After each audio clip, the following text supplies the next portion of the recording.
Oh, look out, it's Friday. Time for some Jane Austen. So, chapter 16 this evening. It's kind of a long chapter. Settle in. Apologies for the early broadcast, but I have a movie to go see tonight. So, let's get cracking. Chapter 16.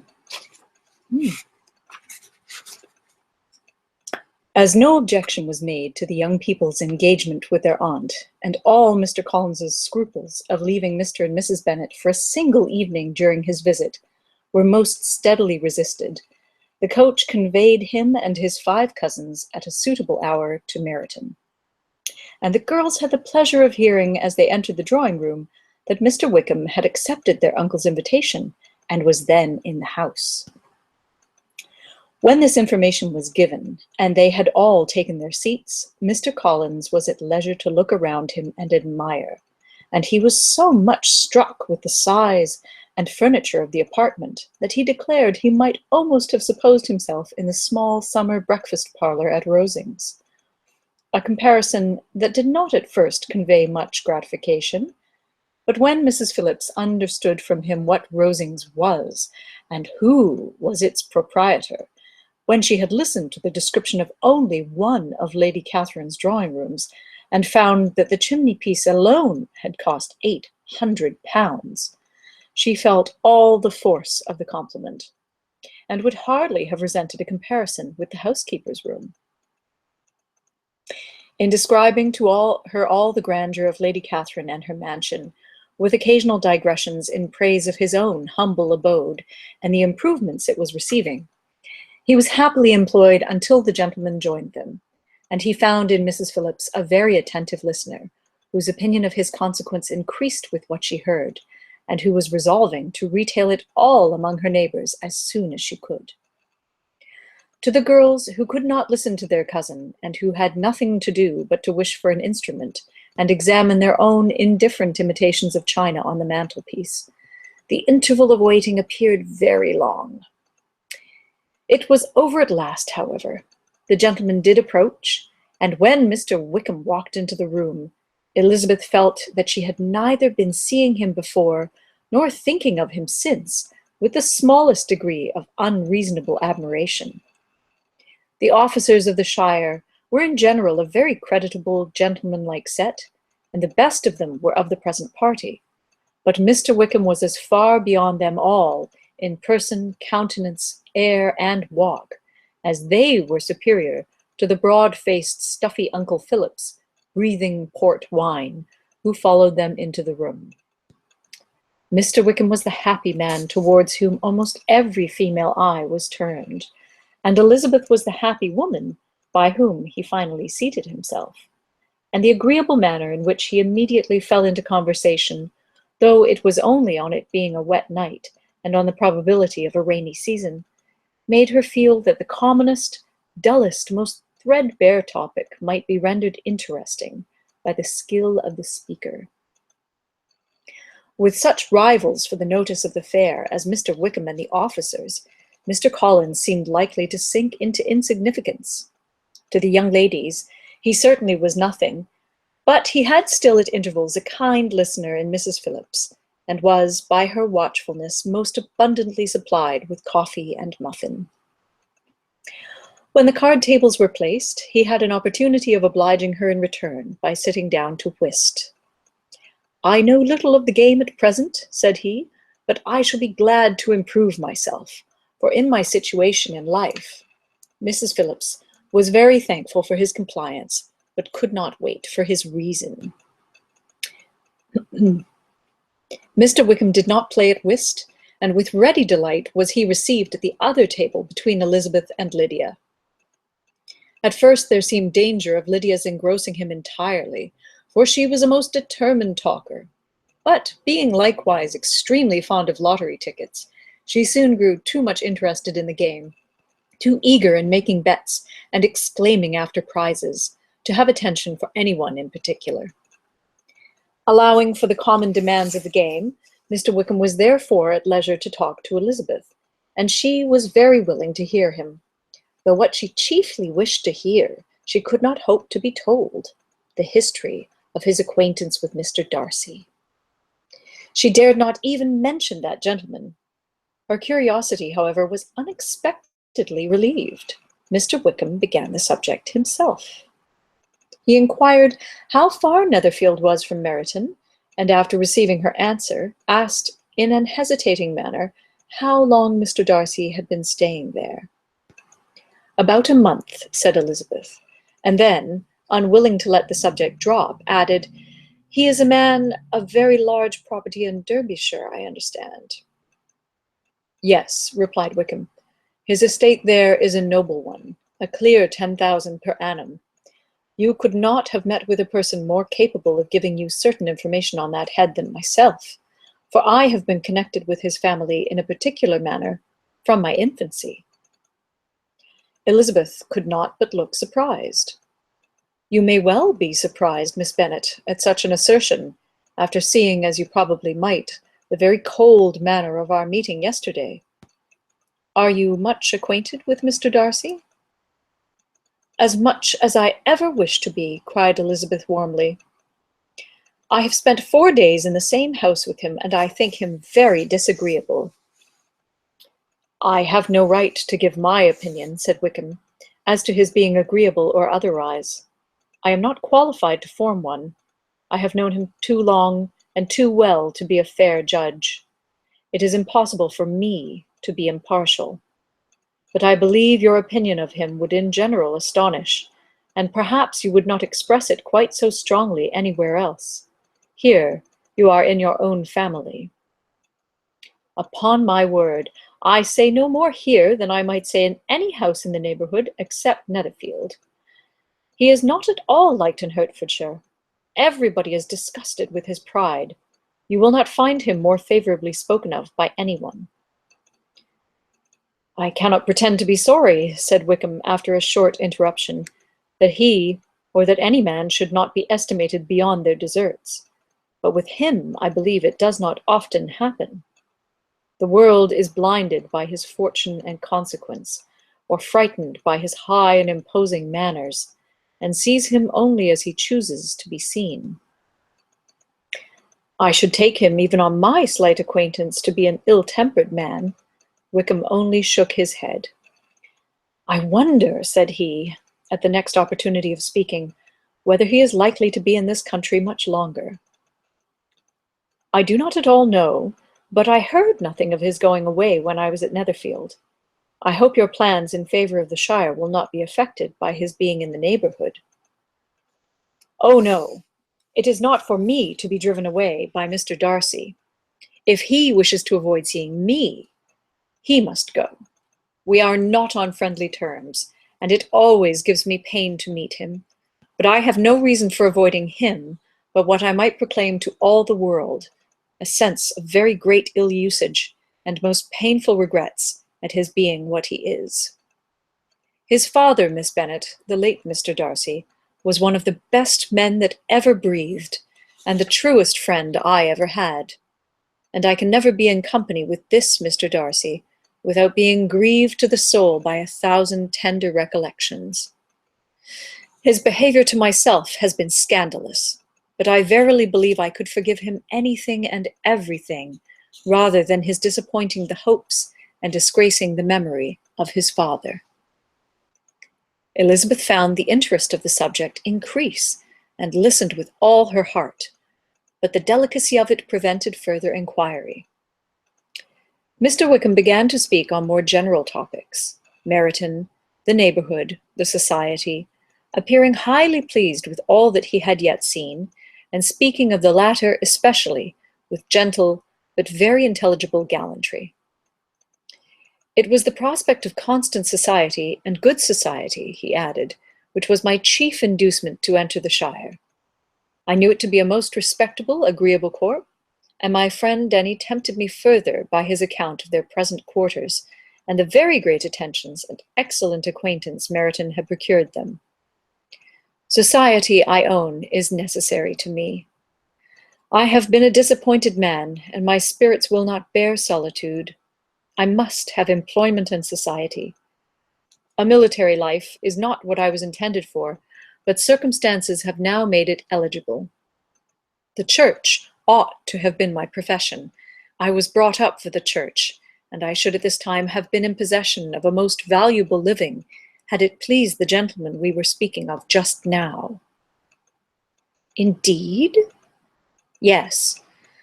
The late Mr. Darcy bequeathed me the next presentation of the best living in his gift. He was my godfather, and excessively attached to me. I cannot do justice to his kindness. He meant to provide for me amply, and thought he had done it, but when the living fell, it was given elsewhere." "Good heavens!" cried Elizabeth. "But how could that be? How could his will be disregarded? Why did you not seek legal redress?" "There was just such an informality in the terms of the bequest as to give me no hope from law. A man of honor could not have doubted the intention, but Mr. Darcy chose to doubt it, or to treat it as a merely conditional recommendation, and to assert that I had forfeited all claim to it by extravagance, imprudence, in short, anything or nothing. Certain it is that the living became vacant 2 years ago, exactly as I was of an age to hold it, and that it was given to another man. And no less certain is it that I cannot accuse myself of having really done anything to deserve to lose it. I have a warm, unguarded temper, and I may perhaps have sometimes spoken of my opinion of him and to him too freely. I can recall nothing worse. But the fact is that we are very different sort of men, and that he hates me." "This is quite shocking.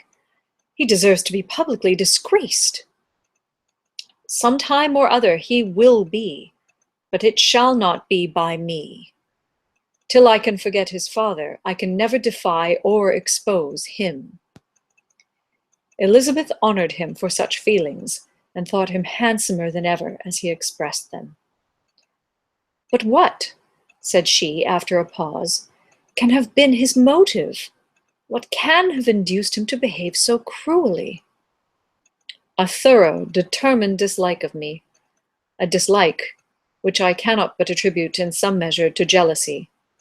Had the late Mr. Darcy liked me less, his son might have borne with me better, but his father's uncommon attachment to me irritated him, I believe, very early in life.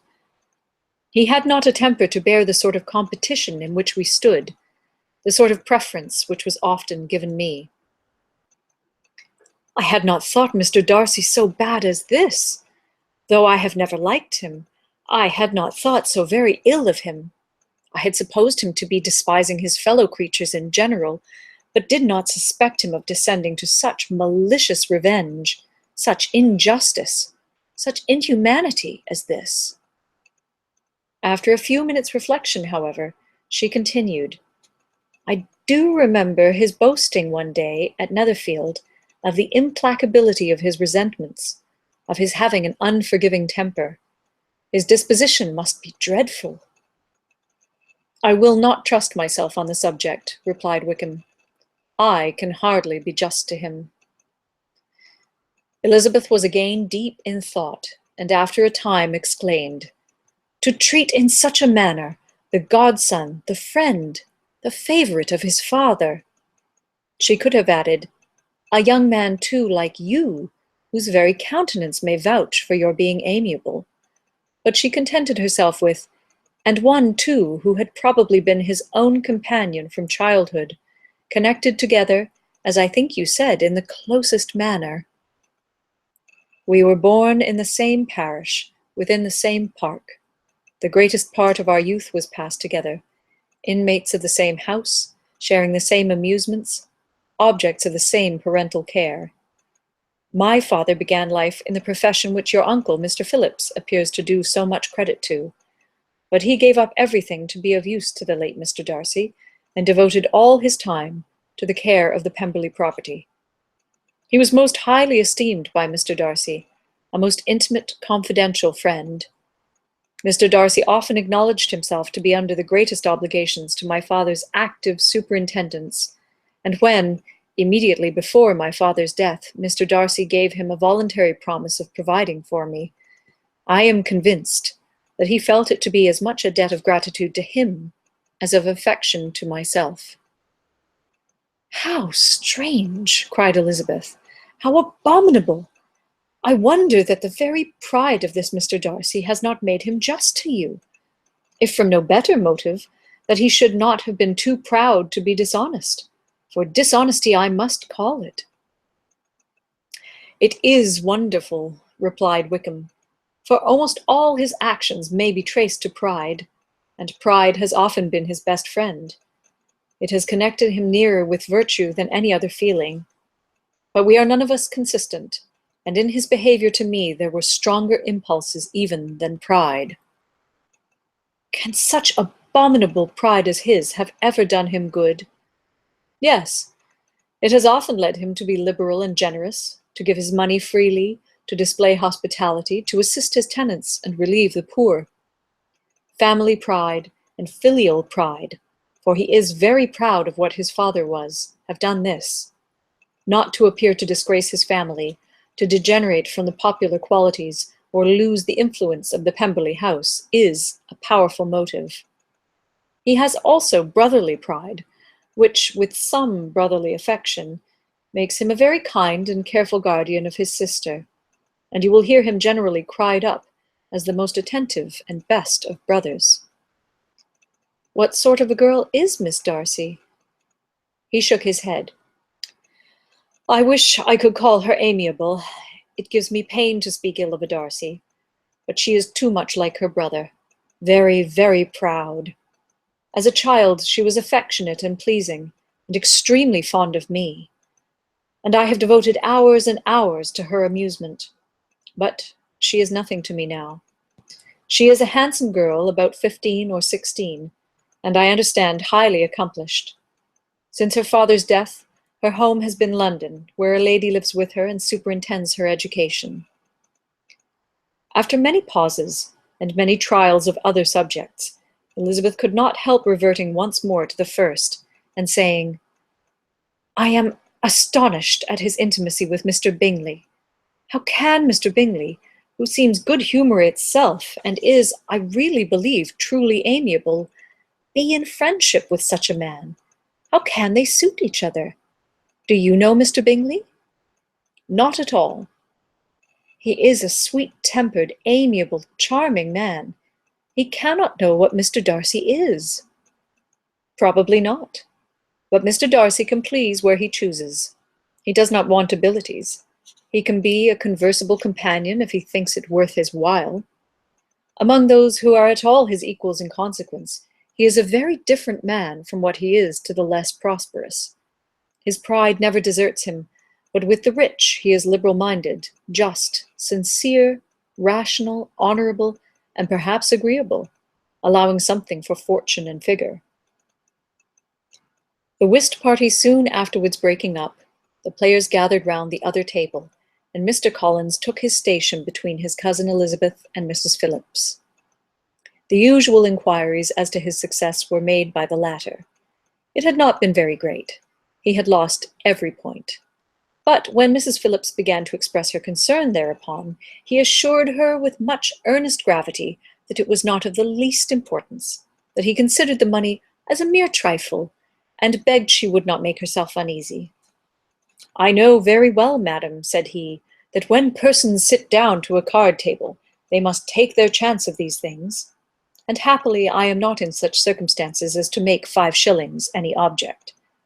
There are undoubtedly many who could not say the same, but thanks to Lady Catherine de Bourgh, I am removed far beyond the necessity of regarding little matters." Mr. Wickham's attention was caught, and after observing Mr. Collins for a few moments, he asked Elizabeth in a low voice whether her relation were very intimately acquainted with the family of de Bourgh. "Lady Catherine de Bourgh," she replied, "has very lately given him a living. I hardly know how Mr. Collins was first introduced to her notice, but he certainly has not known her long. You know, of course, that Lady Catherine de Bourgh and Lady Anne Darcy were sisters, consequently that she is aunt to the present Mr. Darcy?" "No, indeed I did not. I knew nothing at all of Lady Catherine's connections. I never heard of her existence till the day before yesterday." Her daughter, Miss de Bourgh, will have a very large fortune, and it is believed that she and her cousin will unite the two estates. This information made Elizabeth smile, as she thought of poor Miss Bingley. Vain indeed must be all her attentions, vain and useless her affection for his sister and her praise of himself, if he were already self-destined to another. Mr. Collins, said she, speaks highly both of Lady Catherine and her daughter, but from some particulars that he has related of her ladyship, I suspect his gratitude misleads him, and that in spite of her being his patroness, she is an arrogant, conceited woman. I believe her to be both in a great degree, replied Wickham. I have not seen her for many years, but I very well remember that I never liked her, and that her manners were dictatorial and insolent. She has the reputation of being remarkably sensible and clever, but I rather believe she derives part of her abilities from her rank and fortune, part from her authoritative manner, and the rest from the pride of her nephew, who chooses that everyone connected with him should have an understanding of the first class. Elizabeth allowed that he had given a very rational account of it, and they continued talking together with mutual satisfaction till supper put an end to cards, and gave the rest of the ladies their share of Mr. Wickham's attentions. There could be no conversation in the noise of Mrs. Phillips's supper party, but his manners recommended him to everybody. Whatever he said was said well, and whatever he did, done gracefully. Elizabeth went away with her head full of him.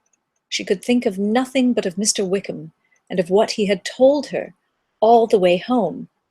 But there was not time for her even to mention his name as they went, for neither Lydia nor Mr. Collins were once silent. Lydia talked incessantly of lottery tickets, of the fish she had lost and the fish she had won, and Mr. Collins, in describing the civility of Mr. and Mrs. Phillips, protesting that he did not in the least regard his losses at whist, enumerating all the dishes at supper, and repeatedly fearing that he crowded his cousins, had more to say than he could well manage before the carriage stopped at Longbourn House. Thus ends Chapter 16. Join me tomorrow night for Chapter 17. Good evening.